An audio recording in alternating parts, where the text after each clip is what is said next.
Democracy দিয়ে কি করা হচ্ছে এটা আপনারা অনেকে জানেন, কিন্তু অনেকে আবার বুঝেনও না। এটা দিয়ে আল্লাহর হালালকে হারাম করা যায়, আল্লাহর হারামকে হালাল করা যায়। এটা দিয়ে আল্লাহর জমিনে মানুষের শাসন কায়েম করা যায়। এটার ধোয়া তুলে যে কোনো মুসলিম কান্ট্রি আক্রমণ করা যায়। আরব বসন্তের ধোয়া তুলে কি করা হয়েছে আমরা দেখি নাই? আমরা দেখেছি। এগুলো দিয়ে আমাদেরকে জাতিসংঘের দাস বানানো হয়েছে। জাতিসংঘের দাস বানানো হয়েছে, সিম্পল। জাতিসংঘ ফাংশন করা হয়েছিল যাতে যাতে পশ্চিমারা, স্পেশালি জায়নিস্টরা বাইতুল মুকাদ্দাসকে লিবারেট করতে পারে, এবং তারা সেটা করেছেও। এখন এটার এক্সিস্টেন্স কেন আছে? কারণ তারা এখন পর্যন্ত মালহামা লঞ্চ করে নাই। তারা এর মধ্য দিয়ে মালহামা লঞ্চ করবে ইনশাআল্লাহ, দেখে নিয়েন। এটা কেন করা হয়েছে, রাখা হয়েছে এই কারণে, যাতে প্রত্যেকটা মুসলিম কান্ট্রি ধরে ধরে একেবারে রক্তের নদী বা সমুদ্র বইয়ে দেওয়া যায়, কিন্তু আমরা কোনো ডিসিশন নেওয়ার আগে ওর দিকে তাকিয়ে থাকবো। আমাদের বাড়ির পাশেও যদি কাল আপনি দেখেন মুসলিমদেরকে জবাই করা হচ্ছে, যেটা শুরু হয়ে গেছে অলরেডি, আপনি এখন প্রতিবাদ করার জন্য জাতিসংঘের মুখোপেক্ষী। ইভেন আমরা দেখলাম প্যালেস্টাইনের পক্ষে কথা বলার জন্যও নাকি মানুষ এখন জাতিসংঘের কাছে দ্বারস্থ হচ্ছে। কি হাস্যকর বিষয়! যারা এই সমস্ত সমস্যার মূল কেন্দ্র, তাদের কাছে আমরা সাহায্যের হাত পাচ্ছি, অথচ আমরা নামাজে বলছি ইয়্যাকা না'বুদু ওয়া ইয়্যাকা নাস্তাঈন, আল্লাহ আমরা শুধু তোমারই ইবাদত করি, তোমার কাছেই সাহায্য চাই। অথচ পলিটিক্যালি আমরা আল্লাহর সাহায্য নিতে যাচ্ছি না। আল্লাহর সাহায্য তো আল্লাহর আইন, আল্লাহর বিধান, শরিয়া, ইমারা এবং খিলাফা।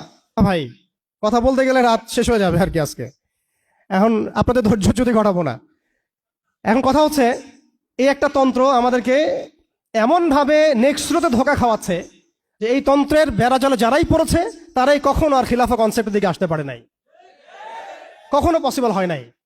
যত দাড়ি টুপি নিয়ে গিয়েছেন কখনো পসিবল হয় নাই। এটা প্রমাণিত, এটা বিগত 100 বছরের হিস্ট্রি থেকে প্রমাণিত। এইটা দিয়ে মন্দের ভালো কিছু প্রতিবাদ করা যেতে পারে, কিন্তু ওই প্রতিবাদে পশ্চিমাদের কিছু যায় আসে না।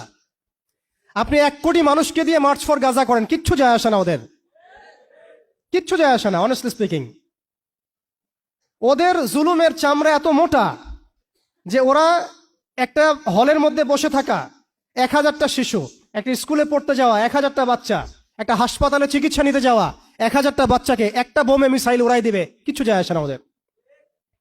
এরা ফেরাউন এই যুগের, এরা নমরুদ, এরা এই যুগের হামান, কারুন, ফেরাউন। এদের প্রতি দয়া দেখানো মানে হচ্ছে আমরা মিসগাইডেড। এদের সাথে দয়া দেখানোর কোনো ভাষা থাকতে পারে না। এদের সাথে দয়া দেখানোর কোনো ভাষা আমাদের থাকতে পারে না। এদের সাথে ভাষা একটাই হতে পারে, সেটা জিহাদের ভাষা, কিতালের ভাষা। এই বিষয়গুলো স্পষ্ট করে আপনাকে গণতন্ত্র বলতে দিবে না। এই বিষয়গুলো স্পষ্ট করে আপনাকে সেকুলারিজম বলতে দিবে না, কমিউনিজম বলতে দিবে না, এথিজম বলতে দিবে না, এবং এই ডেমোক্রেসি বলতে দিবে না। তাহলে এই তন্ত্রমন্ত্রগুলো দেওয়া হয়েছে আমাদেরকে তাদের দাস বানানোর জন্য, তাদেরকে আমাদের অধীনে আনার জন্য নয়। এই জিনিসটা আমরা বুঝতে অনেক সময় ভুল করেছি, এখনো ভুল করছি। আমি খালি প্রশ্ন করতে চাই যে আর কতদিন ভুল করব আমরা? আল্লাহ পাক আমাদের চোখ খুলে দেন, মনের চোখ। আল্লাহ পাক আমাদের কলবের চোখ খুলে দেন। আপনি 20টা আসন পাইতে পারেন হাইয়েস্ট, 5টা আসন পাইতে পারেন হাইয়েস্ট, ওখানেও আপনি দাস হয়ে থাকবেন। আপনি 20টা আসন নিয়ে পার্লামেন্টে দাস হয়ে থাকবেন। 20টা আসন নিয়ে আপনি বলতে পারবেন না যে এটা হালাল, এটা হারাম, এটা জায়েজ, এটা না জায়েজ, এটা করতে হবে, এটা করতে হবে না। আর যদি আপনি বলেনও, আপনার কথা কেউ শুনবেও না।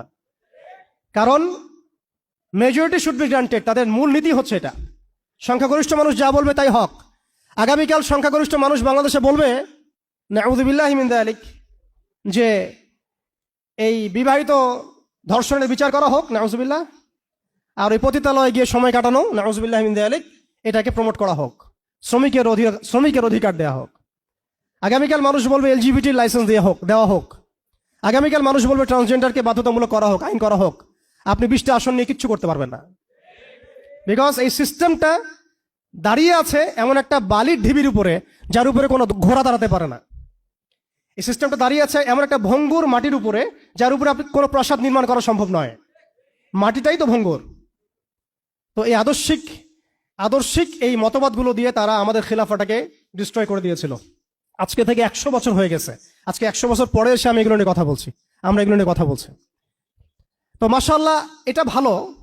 আমি এই ব্যাপারে আশাবাদী যে মাশাআল্লাহ বাংলাদেশের তরুণ প্রজন্ম এখন বুঝতে শিখছে, আলহামদুলিল্লাহ।